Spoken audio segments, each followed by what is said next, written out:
Je m'appelle Brahim, j'ai 25 ans. Je fonde Imtiyaz, un centre éducatif d'excellence qui propose des services d'accompagnement scolaire, d'orientation et de coaching à destination d'un public scolarisé ou étudiant en Algérie.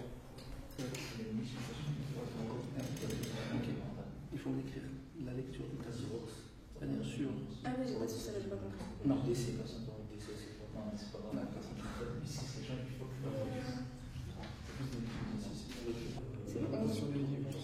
Oui, ah ça aussi. Et c'est moi qui avais dit la première. Mehdi, c'est l'augmentation du divorce. Et les femmes qui font plus d'études. Ouais, ça, ouais. On n'est pas une école, on est un centre éducatif d'excellence. Pourquoi on n'est pas une école? D'abord parce qu'on ne remplace pas le Qraya, le Msid, l'école en tant qu'institution où il y a un professeur qui vous apprend des choses dans le cadre d'un programme établi, fixé par une autorité publique. Mais on vient en complément du travail du professeur, en complément du travail que l'élève doit fournir, en complément du programme scolaire. Tu enlèves personne puisqu'il y a déjà une redite. 30 représentent 30 environ. Donc on a un concept qui est organisé en paliers. La première chose qu'on fait à nos élèves ici, qu'on leur transmet, qu'on leur délivre, c'est la méthode. C'est des outils pour pouvoir assimiler, pour pouvoir comprendre, pour pouvoir acquérir et mettre en application ce qu'on leur apprend à l'école. Que ce soit le programme algérien B'Larabia, ou le programme bilingue B'Larabia ou le français, ou le programme français. On s'adresse vraiment à tous ces publics-là et chacun a des problématiques et des besoins différents, surtout en termes de méthode, de tariqa, comme on dit en arabe. Et le but, c'est qu'ils prennent ces outils-là et qu'ils puissent les appliquer à la maison en autonomie. Est-ce que tu peux nous lire la question? C'est exprimer l'augmentation de la part des ménages d'une personne entre 1999 et 2006. Ouais. On donne un pourcentage. On nous demande c'est quoi le verbe d'action? C'est exprimer. Exprimer. C'est complètement différent des cours particuliers. Sur le marché, le cours, ces cours de maths précisément, là, si on lui dit maths, il nous tire des maths.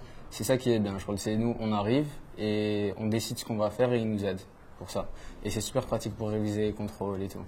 Vraiment, ça aide beaucoup. En fait, quand j'ai vu que mes notes n'étaient pas super, que c'était un peu compliqué, il m'a dit ouais, les professeurs là-bas, ils sont jeunes, ils sont plus complices avec nous et tout. Ils t'expliqueront peut-être mieux que les professeurs, tu auras peut-être des meilleures notes. Je lui ai dit ok, on va essayer. Et là, ça fait à peu près un mois que je suis ici et je trouve que ça m'aide beaucoup. C'est pour ça que je vous ai dit, vous aviez raison sur le 64, mais on ne parlait pas de la même chose. Non, mais du coup, c'est vraiment 64%. non c'est 5 à augmenter de 5%. Ah, ok. Donc ici on dit on dit la part des ménages d'une personne entre 1999 et 2006, la part des ménages d'une seule personne a augmenté de 5%. Non, de 17,03%. Non. Notre soutien à nous, il est différent en termes d'approche. Ce n'est pas un abonnement, on déroule les cours, j'ai mal au stade de la chair, on déroule les exercices corrigés, au contraire, nous on dit aux élèves, le soutien, c'est fait pour vous soutenir, juste une béquille, en attendant que votre jambe guérisse, pour que vous puissiez marcher de vos propres jambes. Et donc, on fixe le besoin. Il faudra 6 séances pour s'attaquer à ce besoin, pour que tu puisses mieux comprendre en classe, pour que tu puisses mieux suivre, mieux prendre tes notes, mieux travailler à la maison. Et dès lors que le besoin il est réglé, on lève ce soutien pour revenir à de l'autonomie et de la méthodologie.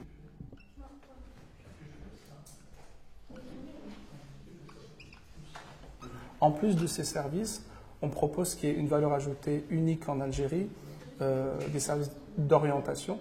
On oriente les futurs étudiants, on les informe de ce qui existe ici en Algérie et à l'étranger, des différents cursus, des voies administratives, des opportunités pour financer ses études, etc. Mais également pour se préparer, parce qu'il y a ce que je veux, il y a le vouloir, qu'ils puissent mettre des mots à ce qu'ils veulent faire, mais également le savoir. Est-ce que tu sais des choses en rapport avec ce métier? Est-ce que tu sais des choses en rapport avec ce que tu veux étudier? Et enfin, il y a le pouvoir. Tu sais, pour faire ça, ce qu'il faut te faire, ce qu'il faut que tu fasses, ce qu'il faut que tu fasses pour te préparer à ce jour-là, eh ben, ça commence dès maintenant. L'imtiyaz, c'est un état d'esprit, ça se vit au jour le jour et dès aujourd'hui.